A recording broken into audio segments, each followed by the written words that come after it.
మధురం మధురం నీ వాక్యం నా త్రోవకు దీపం నీ వాక్యం. యేసు నామంలో మీకు శుభములు సమృద్ధిగా కలుగునుగాక. మధురం నీ వాక్యం అనే కార్యక్రమానికి స్వాగతం. ఈరోజు మనం ఆగమన కాలం అనే అంశం 5వ భాగం ధ్యానించుకుందామండి. మధురం మధురం నీ వాక్యం నా త్రోవకు దీపం నీ వాక్యం. ఈరోజు క్రిస్మస్ క్యాండిల్స్ అంటే క్రీస్తు జయంతి క్రొవ్వొత్తులు అన్నమాట. ఈ ఆగమన కాలంలో 4 ఆదివారాలు ఉంటాయండి. క్రిస్మస్కి ముందు 4 ఆదివారాలు వస్తాయన్నమాట. ఈ సంవత్సరం డిసెంబర్ 1వ తారీఖున మొదటి ఆదివారం అన్నమాట. దానితో మనకి లిటర్జికల్ క్యాలెండర్ ప్రారంభమవుతుంది. అంటే దైవార్చన క్యాలెండర్, దేవుణ్ణి ఆరాధించడంలో ఆగమన కాల మొదటి ఆదివారం మనకి న్యూ ఇయర్ అన్నమాట. కనుక మన హ్యాపీ న్యూ ఇయర్ అని చెప్పుకోవాలంటే యేసుక్రీస్తుతో నడవడము మరొక్కసారి నూతనంగా ప్రారంభించడం అన్నమాట. ప్రతి సంవత్సరము దేవుడు మనకిచ్చే దయా కిరీటం అండి. ఈ దయా కిరీటం, ఈ కృపా కిరీటంలో మనం అవినీతిని పాపాన్ని విడిచిపెట్టి సొంత చిత్తాన్ని విడిచిపెట్టి దేవుని చిత్తం చేయడం ప్రారంభించాలన్నమాట. సో 4 ఆదివారాలు ఉంటాయండి ఆగమన కాలంలో. అయితే ఆ మొదటి ఆదివారం నుంచి 24 డిసెంబర్ 24 అర్ధరాత్రి పూజ జరుగుతుంది చూడండి. దానికి ముందు వరకు కూడా ఈ కాలాన్ని ఆగమన కాలం అంటారు. ఆగమన కాలం ఒరిజినల్గా తెలుగు మాట కాదండి, అది లాటిన్ వర్డ్లో బిగిన్ అయిందనమాట, అడ్వెంటస్ అని. అందులో నుంచి ఇంగ్లీష్ వర్డ్ వచ్చింది అడ్వెంట్. అంటే అర్థం ఏంటంటే advent means coming or arrival అన్నమాట. ఎవరు coming? Who is arriving? God is arriving from heaven to earth. దేవుడు పరలోకం నుంచి భూలోకానికి వస్తున్నాడు. కనుక మనం ఏం చేయాలి? మనల్ని సిద్ధపరచుకోవాలన్నమాట. ఇది సిద్ధపరచుకునే కాలం. సిద్ధపడాలి. దేన్ని? దేవుడు ఆత్మ కనుక మన ఆత్మలోనే ఆయన జన్మిస్తారు. కాబట్టి మన ఆత్మని సిద్ధపరచుకోవాలండి. ఏ విధంగా సిద్ధపరచుకోవాలి అని అంటే 5 క్యాండిల్స్ పెడతారండి. ఈ 5 క్యాండిల్స్ మనల్ని నడిపిస్తాయన్నమాట. ఎలా మనం చూద్దాము. ఈ ఆగమన కాలంలో చిన్నపిల్లలుగా ఉన్నప్పుడు క్రిస్మస్ అంటే పశువుల పాక పెట్టడము, ఆ తర్వాత అక్కడ డబ్బుల బాక్స్ పెడతారు, అందులో డబ్బులు వేసేవాళ్ళం. క్రిస్మస్కి పేద పిల్లలకి డబ్బులు ఇచ్చేవాళ్ళు.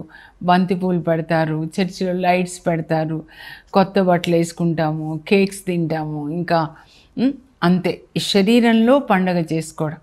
ఇప్పుడు చిన్న పిల్లలు కాదు కదండి మనము. దేవుని యొక్క పిల్లలు ఇప్పుడు దేవుని కుమారులు అయిపోతామన్నమాట. దేవుడు ఆత్మ కనుక నూతన నిబంధన అంతా కూడా యేసు ప్రభువు దగ్గర నుంచి 4 సువార్తల నుంచి ఆత్మ సంబంధమైనదన్నమాట. పాత నిబంధనలో సొలొమోను రాజు 7 సంవత్సరాలు పెద్ద దేవాలయాన్ని కట్టిస్తాడు దేవుణ్ణి ఆరాధించడానికి. కానీ తన హృదయాన్ని మాత్రము అధికారానికి, డబ్బుకి, స్త్రీలకి అప్పగించి తన వంశానికి పాపం తీసుకొని వస్తాడు. నూతన నిబంధన మరియ తల్లి ఏ ఆలయాన్ని కట్టించలేదు, కానీ తన దేహాన్ని దేవునికి ఆలయంగా అర్పించిందనమాట. తన హృదయాన్ని దేవునికి సమర్పించింది. మనం కూడా ఇప్పుడు ఎంత పెద్దది కట్టిస్తున్నామో, ఏ డబ్బు ఇస్తున్నామో అది కాదండి, మన దేహాన్ని, మన హృదయాన్ని, మన మనస్సు, ఈ 3 ప్రాణ, ఆత్మ, శరీరం 3ంటిని దేవునికి అర్పించాలన్నమాట. ఇప్పుడు మన హృదయంలో ఈ క్యాండిల్స్ని పరిశుద్ధ ఆత్మదేవుడు వెలిగించాలన్నమాట. అయితే ఈ క్యాండిల్స్ చూడండి, నేను మీకు స్క్రీన్ మీద వివరిస్తాను. మీరు తప్పకుండా ఈ క్యాండిల్స్ డౌన్లోడ్ చేసుకొని మీరు కూడా ప్రింట్అవుట్స్ తీసుకొని బైబిల్ చదివేటప్పుడు ప్రక్కన పెట్టుకొని చదువుకోండి. ఇట్లా రీత్తో ఈ క్యాండిల్స్ కూడా మీరు తయారు చేసుకోవాలి. నేను దాన్ని కూడా చూపిస్తాను. క్రిస్మస్ క్రొవ్వొత్తులు చూడండి. మొదటి వారం నిరీక్షణ, రెండో వారం ప్రేమ, మూడో వారం ఆనందం, నాలుగో వారం సమాధానం. మరి క్రిస్మస్ రోజున క్రీస్తు వెలుగు క్యాలెండర్ని వెలిగిస్తారండి. అయితే పరిశుద్ధ ఆత్మదేవుడు మన హృదయాన్ని ఈ కృపావరములతో నింపుతాడనమాట. నిరీక్షణతో మనల్ని నింపుతాడు, విశ్వాసంతో ఎదురు చూసేలాగా, అలాగే ప్రేమతో నింపుతాడు. యేసుప్రభువే ప్రేమ కనుక యేసుప్రభు పుట్టిన రోజు అన్నమాట. మన హృదయంలో యేసుప్రభు వస్తే మనకి ప్రేమ వస్తుందండి. జక్కయ్య హృదయంలోకి యేసుప్రభు వస్తే ప్రేమ, పేదల పట్ల ప్రేమ, ఆస్తిలో సగము పేదలకు ఇస్తా అంటాడు. పునీతులందరూ అంతే. వాళ్ళ హృదయంలో యేసుప్రభు పుట్టగానే వాళ్ళ ఆస్తిని పేదలకు ఇస్తారు. ఫ్రాన్సిస్ ఆఫ్ అసిసి అలా అన్నమాట. అలాగే యేసుప్రభు మన హృదయంలో పుడితే మనకి ఆనందం వస్తుందండి. అది దైవిక ఆనందం అన్నమాట, ఆత్మ సంబంధమైనది. యేసుప్రభు సమాధానకర్త మన హృదయంలో జన్మిస్తే మన అందరితో సమాధాన పడతామండి. ఇక్కడ చూద్దాము. మొదటి క్యాండిల్ అన్నమాట నిరీక్షణ, ప్రవచన క్రొవ్వొత్తి అని కూడా అంటారనమాట. ప్రాఫెసీ క్యాండిల్ అంటే పాత నిబంధనలో యేసుక్రీస్తు గురించి ప్రవచించబడినవి ప్రవక్తల ద్వారా యేసుక్రీస్తులో నెరవేరుతున్నాయి. ఆ ప్రవచనాల నెరవేర్పు కొరకు మరి ఆ సమయంలో చాలామంది భక్తులు వేచి ఉన్నారన్నమాట. అన్నీ కూడా యేసుక్రీస్తులో నెరవేరాయి. మొదటి రాకడవి, ఇప్పుడు రెండవ రాకడవి కూడా అన్నీ నెరవేరబోతున్నాయి. ఆనాడు వాళ్ళు ఎలా వేచి ఉన్నారో సిమియోను భక్తుడు, అన్నమ్మ ప్రవక్తి, జెకారి, ఎలిజబెతమ్మలు, మనం కూడా రెండవ రాకడని కూర్చిన ప్రవచనాల నెరవేర్పు కొరకు వేచి సిద్ధంగా ఉండాలి. యేసుప్రభు రెండవ రాకడ కొరకు. రెండవ క్యాండిల్ బెత్లెహేం క్రొవ్వొత్తి. అంటే యేసుప్రభు బెత్లెహేంలో పుట్టాడు కదండి, ప్రేమ పుట్టిన ఆ రోజు అన్నమాట. సో ఇప్పుడు మన ఊరే బెత్లెహేము, మన ఇల్లే పశువుల పాక. ఇప్పుడు మన ఇంటిలో, మన ఊరిలో యేసుప్రభు పుట్టాలి. మూడవది గొర్రెల కాపర్ల క్రొవ్వొత్తి. యేసుప్రభుని వాళ్ళు దర్శించినప్పుడు వాళ్ళ హృదయం నిండా ఆనందం అన్నమాట. సో మన హృదయంలో యేసుప్రభు జన్మిస్తే మన నిండా ఆనందం ఉండాలన్నమాట. ఆ తర్వాత దేవదూతలు, సమాధానం. పరలోకంలో దేవునికి మహిమ, భూలోకవాసులకు సమాధానం. యేసుప్రభు ఎవరి హృదయంలో సమాధానం ఉంటే వాళ్ళలో జన్మిస్తాడనమాట. క్రిస్మస్ రోజున క్రీస్తు క్రొవ్వొత్తి, క్రీస్తు లోకానికి వెలుగు. ఇప్పుడు మనమే లోకానికి వెలుగు. వెలుగు అంటే అన్ని విధములైన మంచితనము, ఆ నీతి, సత్యం అన్నమాట. యేసుప్రభు యొక్క క్యారెక్టర్. యేసుప్రభు మన హృదయంలో జన్మించాలంటే ముందుగా పరిశుద్ధ ఆత్మదేవుడు మనకి ఈ కృపావరాల్ని ఇవ్వాలండి. వాక్యాన్ని చదువుతూ మనం వాక్యం ప్రకారం ప్రేమ కలిగి, విశ్వాసం, నిరీక్షణ అంటే విశ్వాసం, విశ్వాసంతో ఎదురు చూట, ప్రేమ కలిగి మన చుట్టూ ఉన్న పేదల్ని ప్రేమిస్తూ అలా మనం జీవిస్తూ ఉంటే నెక్స్ట్ మనకు ఆనందం, తర్వాత సంతోషం, ఒక్కొక్క మెట్టు అన్నమాట. క్రిస్మస్ అంటే యేసుప్రభు ప్రేమ, దేవుని ప్రేమను మన చుట్టూ ఉన్న వాళ్ళతో పంచుకోవటమే. Okay, advent and Christmas both are meant for sharing God's love with the others, especially with the poor. Christmas candles, once I'll explain in English also, because of our youth, our children, because they don't know Telugu. So first candle denotes hope, and second candle denotes love, third one joy, and fourth one peace, and finally the fifth one, that is Christ candle. So first Sunday they light this hope candle. That means hope is waiting in expectation. That is a kind of faith. So Holy Spirit, God will give us faith. As we read the Bible, Holy Spirit will fill us with the hope. And second Sunday, we light up love. God is love. And it's called Bethlehem candle. because Jesus is born in Bethlehem. And third Sunday, we light joy candle, that is also called shepherd's candle. When they look at Jesus, they were all filled with joy. And fourth Sunday, we light peace. Angels, they sing praising God, glory to God in the highest and peace to his people on earth. That's why it's called Angel's Candle. Fifth one is called Christ Candle, which the priest lights on the day of Christmas. So if we have all these graces in our heart, in that heart Jesus is born. So let's prepare ourselves, our heart, to receive Jesus. చూసారు కదండి, 5 క్యాండిల్స్ని మనం చూసినాము. వాటి మీద numbers కూడా ఉన్నాయి కదా, 1 2 3 4 5 fingers మీరు జ్ఞాపకం చేసుకోండి. ఓకేనా? మొదటి క్యాండిల్ మీద ఏమని రాయబడి ఉంది అంటే నిరీక్షణ అని రాయబడి ఉందండి. దాని క్రింద ప్రవచన క్రొవ్వొత్తి అని రాయబడి ఉంది. నిరీక్షణ అంటే అర్థం ఏంటంటే విశ్వాసముతో ఎదురు చూచుట అన్నమాట. విశ్వాసముతో ఎదురు చూచుటను నిరీక్షణ అంటారనమాట. అయితే ప్రవచన క్రొవ్వొత్తి అని కూడా దీన్ని ఎందుకు అంటున్నారంటే పాత నిబంధనలో యేసుక్రీస్తు పుట్టుకను గురించి చాలా ప్రవచనాలు ఉన్నాయండి. ముఖ్యమైన 1 2 నేను మీకు చెప్తాను.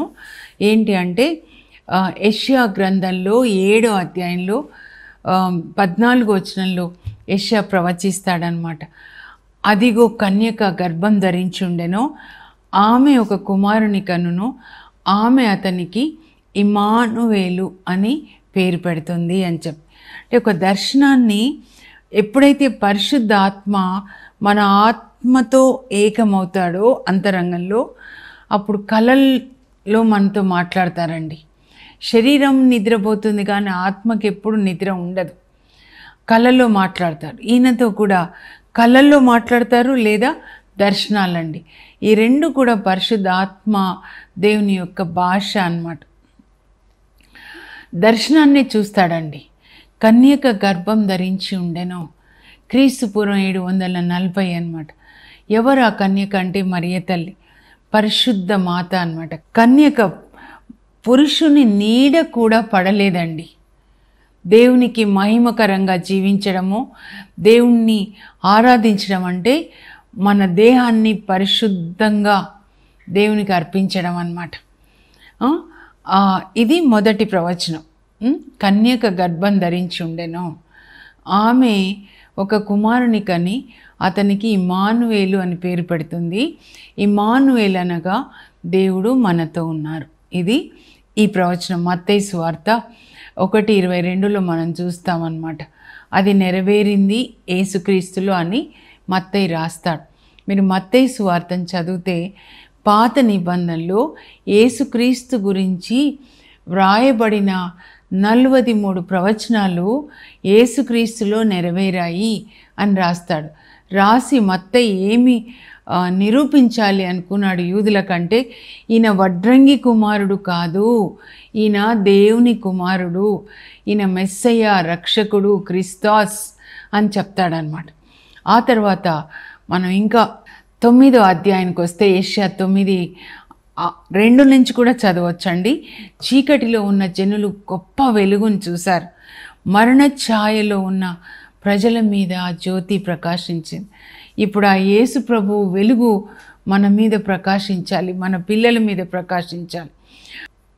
మనకొక శిశువు జన్మించెను, ఆయన పేరు ఆశ్చర్యకరుడు, ఆలోచనకర్త, బలవంతుడైన దేవుడు, నిత్యుడగు తండ్రి, సమాధానకర్త. యేసు ప్రభు పశువుల పాకలో పుట్టే దర్శనాన్ని 740 సంవత్సరాల క్రితమే క్రీస్తు పూర్వము యెషయా చూస్తాడండి. 9వ అధ్యాయంలో అన్నమాట. యేసు ప్రభు పశువుల పాకలో మరియ తల్లికి జన్మించడాన్ని చూసి ఆయన 5 పేర్లు చెప్తాడు. అంటే మన హృదయంలో యేసు ప్రభు జన్మిస్తే ఆయన ఆశ్చర్య క్రియలు చేస్తాడండి. మనల్ని గురించి ఆలోచిస్తాడు, మనకి బలాన్ని ఇస్తాడు. నిత్యుడగు తండ్రి, ఎల్లప్పుడూ తండ్రిగా మన అవసరాలు తీరుస్తాడు.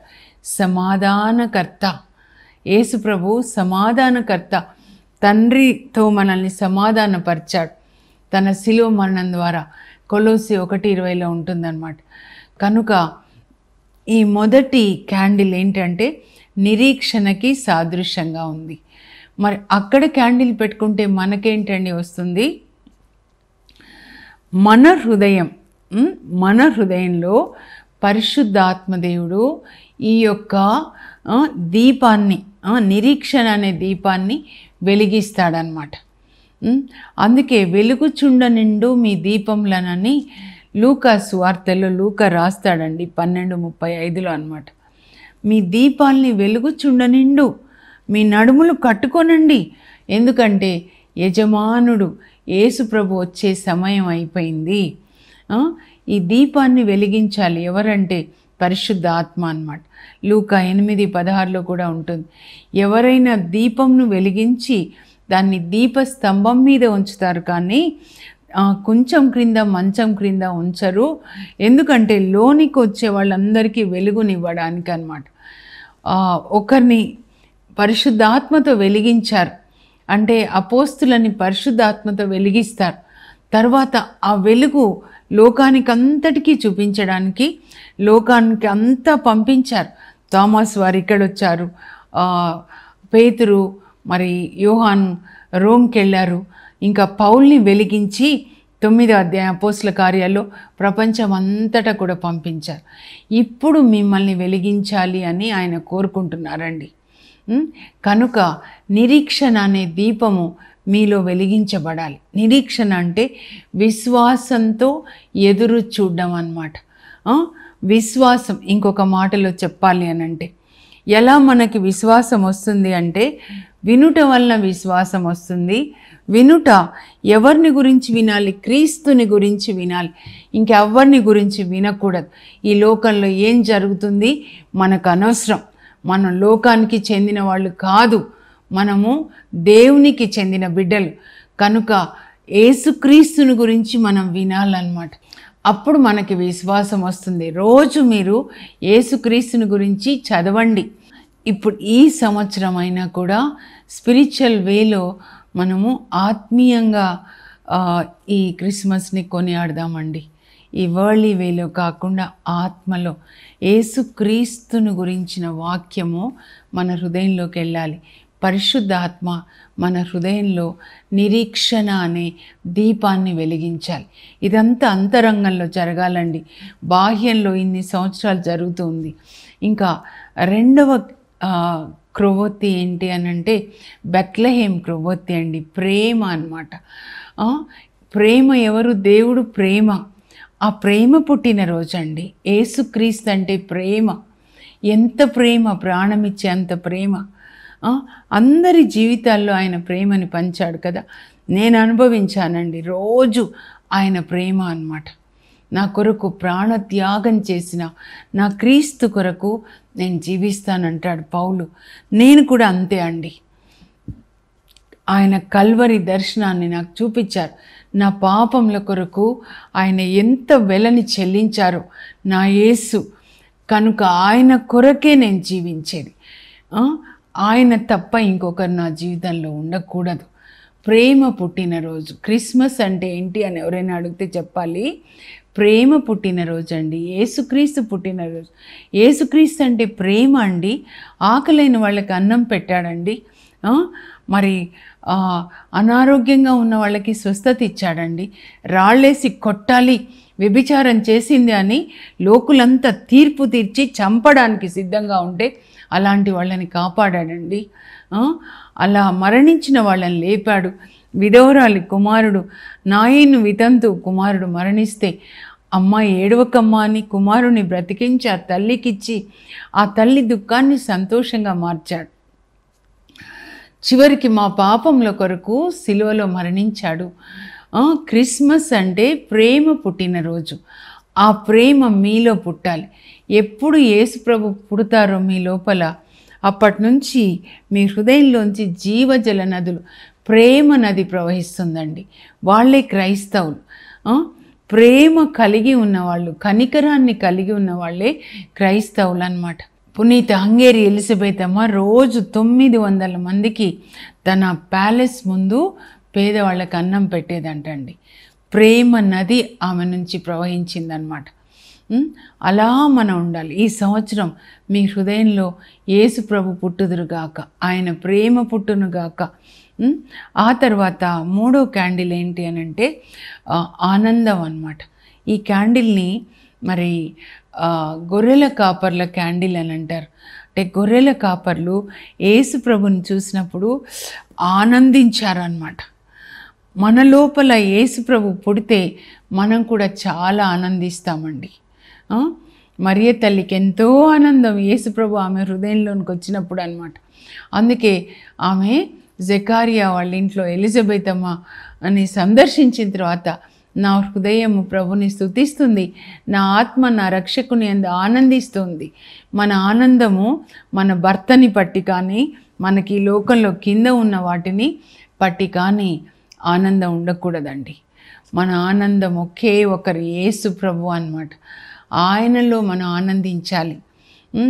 పౌలు రాస్తాడు ఫిలిప్పి చెరసాల్లో ఉండి, ఫిలిప్పి 4:10లో, ప్రభువునందు నా జీవితం నాకెంతో ఆనందంగా ఉంది. ఒక చేత్తో ఆయనని ఒక సైనికుడితో, రోమా సైనికునితో బేడీలు వేస్తారండి ఎక్కడ పారిపోకుండా. ఇంకొక చేత్తో ఆయన లెటర్ రాస్తున్నాడు అనమాట. మై లైఫ్, నేను ఎంతగానో ఆనందిస్తున్నాను, I'm rejoicing in my lord. ఈ బేడీలు నన్ను ఏం చేస్తాయి? Who can separate us from the love of God? ఈ బేడీలా, హ్యాండ్ కఫ్సా, ఆకలియా, చెరసాల, మరణమా, సముద్రమా? సముద్రంలో 3 సార్లు షిప్ రెక్ అవుతుందండి, ఓడ బ్రద్దలవుతుంది. 24 గంటలు ఒక లాగ్ని పట్టుకొని ఉంటాడు. Who can separate us from the love of God? What can separate me from the love of God? అంత ఆనందం ఉండాలండి మనకి, యేసు ప్రభుని బట్టి అంత ఆనందం ఉండాలన్నమాట. నిజంగా యేసు ప్రభు ఎవరి హృదయంలో జన్మిస్తే వాళ్ళు ఎప్పుడు నిరీక్షణ కలిగి నిండుకుండలాగా ప్రేమ ప్రవహిస్తూ, వాళ్ళ చేతులు యేసు ప్రభు చేతులుగా ప్రేమని కలిగి ఉంటాయి. వాళ్ళలోనే యేసు ప్రభు ఉంటారనమాట. యేసు ప్రభు ఉన్నవాళ్ళు కరుణామయుడే, పునీతులందరూ అనమాట. ఎల్లప్పుడూ ఆనందంగా ఉంటారనమాట. ఎప్పుడు చిన్న తెరేసమ్మ ఎప్పుడు ఆనందంగా ఉంటుందంట. ఇంకా 4వ క్యాండిల్ ఏంటంటే సమాధానం అన్నమాట. దేవదూతల క్యాండిల్, క్రొవ్వొత్తి అంటారండి. యేసు ప్రభు పుట్టినప్పుడు పరలోకం నుంచి దేవదూతల సమూహం వచ్చి దేవుణ్ణి స్తుతిస్తారనమాట. ఎందుకంటే దేవుని కుమారుడు మనిషిగా ఈ లోకంలో జన్మించాడు, మనుషులకి పాప విమోచన కలిగించడానికి అన్నమాట. పరలోకంలో దేవునికి మహిమ, భూలోకంలో ఆయన అనుగ్రహంనకు పాత్రులకు వారికి సమాధానం. ఇది సమాధాన పండుగ. యేసు ప్రభు మన హృదయంలో ఉంటే మనకి ఇంకొక సైన్ ఏంటంటే అందరితో సమాధానంగా ఉంటాం. ఈ 4 కృపా వరాలు పరిశుద్ధాత్మ మనలో పోస్తాడండి. నిరీక్షణ పొందిన తర్వాత మీ హృదయంలో ప్రేమను పోస్తాడు. ప్రేమ తర్వాత మీ హృదయంలో ఆనందాన్ని పోస్తాడు. ఆనందం తర్వాత మీ హృదయంలో సమాధానాన్ని పోస్తాడు. ఈ లోకంలో పరిస్థితులు ఎలా ఉన్నా మీరందరితో సమాధానంగా జీవిస్తారనమాట. అప్పుడు ఈ 4 మీ హృదయంలో ఉన్న తర్వాత అప్పుడు యేసు ప్రభు మీ హృదయంలో జన్మిస్తాడనమాట. నీళ్ళున్న నదిలో చేపలు ఉన్నట్లుగా ఈ 4 కృపావరాలు మీలో కుమ్మరించబడితే, మరి బిడ్డ పుట్టిన తర్వాత పొత్తిగుడ్డల్లో చుడతారు కదా, ఈ పొత్తిగుడ్డలు అనమాట. అప్పుడు క్రీస్తు పుడతాడండి. క్రీస్తు క్యాండిల్ అనమాట. క్రీస్తు వెలుగు అని ఉంది కదా. వెలుగు అంటే యేసు ప్రభు యొక్క స్వభావం అండి. కరుణ, నీతి, క్షమ కదా, ఆయన విధేయత, వినయము, సాత్వికత, తండ్రికి ఎంత లోబడి ఉన్నాడు ఆయన, ఎంత వినయం కదా, యేసు ప్రభు యొక్క లక్షణాలు అన్నమాట. అయితే ఎఫెసీ 5:9లో పౌలు ఏం రాస్తాడంటే, live as the children of light, మీరు వెలుగు ప్రజలుగా జీవించండి, వెలుగు అంటే సమస్త విధములైన మంచితనము, నీతి, సత్యం.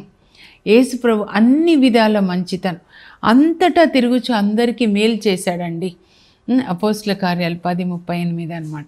తర్వాత నీతి, అంటే దేవుని చిత్తం చేశాడు, దేవుని ఆజ్ఞలన్నీ పాటించాడు, దేవుని కుమారుడుగా దేవుని ఆజ్ఞలు, దేవుని చిత్తమే చేశాడు, పుట్టుక దగ్గర నుంచి శిలువ మరణం, పునరుత్థానం వరకు. తర్వాత ఏంటంటే సత్యం, ఆయనలో ఎక్కడ అసత్యం లేదన్నమాట.